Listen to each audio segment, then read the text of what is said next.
Lesson 3.2. This is your turn, number 2. In question A, 8 plus negative 9.66 plus negative 8.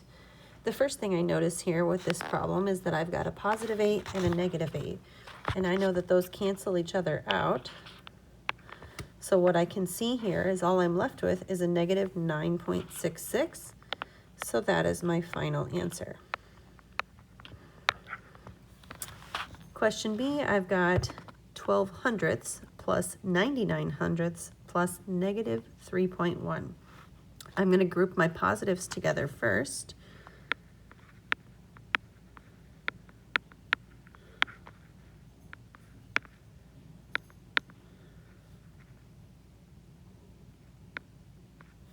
I've got 1.11, and then I'm going to add to that a negative 3.1,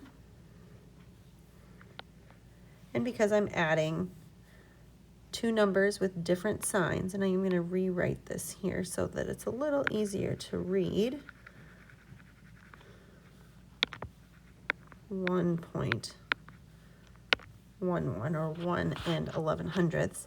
So because I'm adding two numbers here that have different signs, I'm going to subtract the absolute values.